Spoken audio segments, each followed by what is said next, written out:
from the Bachelor of Science in Social Work 2B.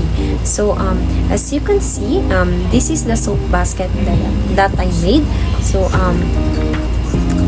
let's talk about the yung mga ribbon ay yung ribbon na nilagay ko dito. So first is the purple one. So ito yung ribbon na napili ko, which is yung color purple. So I choose this color or ribbon kasi nga nagsisimbolize ito sa pagkatao ng binigyan ko ng soap basket na to, which is yung yung auntie ko. So napili ko tong color na to kasi nga sa color na to, sa ribbon na to, nagsisimbolize siya na ang purple na color is nagsisimbolize na may busilak na puso at mabait siya na tao. Kaya nga pinili ko tong color na to. So the second one naman is the brown ribbon. So dito sa ilalim na to. So yan po. So pinili ko naman itong brown na to kasi nga nakitaan ko yung auntie ko na matapang siya kasi hindi siya sumusuko sa kahit anong hamon sa buhay niya.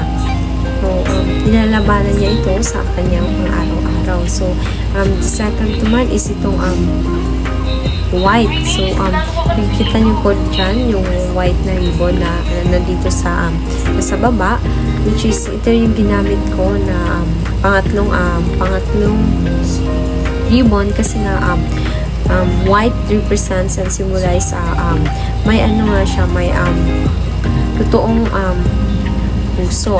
Yun na ngayon parang pure yung intention niya when it comes sa So dito naman sa parang light green ba to siya or light blue. So dito nag-represent naman siya dito na nagsisimulay siya na maasahan siya na pagnatikong.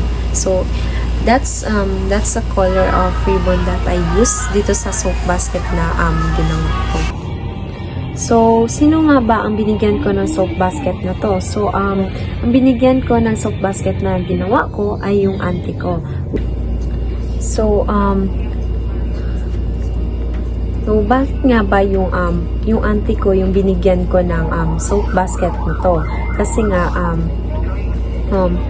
yun na nga, siya yung binigyan ko ng soap basket na ginawa ko kasi nga, nakikitaan ko siya and binavalue ko yung mga sacrifices niya sa akin. Kasi nga, although na hindi ko man siya totoong kamag-anak, but na-appreciate ko yung mga sacrifices niya, ginawa niya sa akin. Hindi lamang sa akin, kundi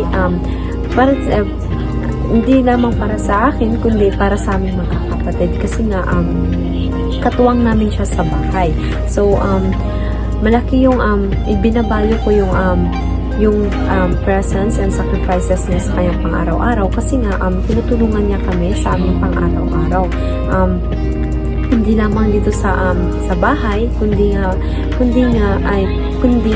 pati na rin sa aming pag-aaral kasi nga andyan siya para pakinggan kami when it comes sa kapag may mga rants kami sa buhay, andyan siya para makinig, lalo na ako kapag may problema ako na hindi ko kayang i-share sa parents ko, siya yung natatakbuhan ko and nagiging rants buddy ko siya when it comes sa mga yun na nga, kapag may rants ako sa buhay and hindi ko kayang sabihin sa parents ko, andyan siya para pakinggan ako. So siya yung naisip ko na bigyan ng soap basket na to kasi nga yun na nga yung in-explain ko kanina na nagsisimbolize siya sa mga ribbons na napili ko, which is yun na nga yung nakitaan ko siya na meron siyang busilak na puso and yun yung intention niya when it comes sa dito sa bahay. Kaya nga malaki rin yung pasasalamat ko sa kanya kasi andyan siya para tulungan kami sa aming pang-araw-araw.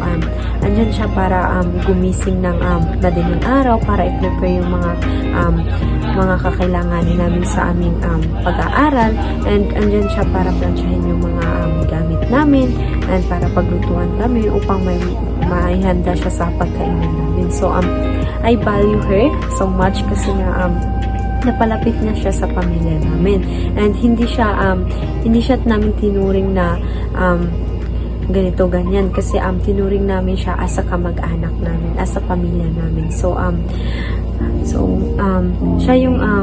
Siya yung binigyan ko ng soap basket na ginawa ko, which is ito po, kasi yun na nga, binavalue ko yung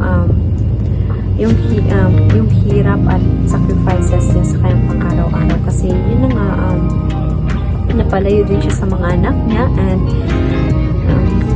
alam kong nai-miss na din sa kanyang pang-araw-araw, kaya nga tinuturing ko siyang pangalawang ina ko na rin, kasi nakikitaan ko siya ng kung ano man yung mga pinapakita ng aking magulang sa amin, and ganun rin yung auntie ko, which is yung binigyan ko po na ganito. Kaya I appreciate her so much, and mahal na mahal ko siya, and yun na nga, binigay ko itong soap basket na to sa kanya. So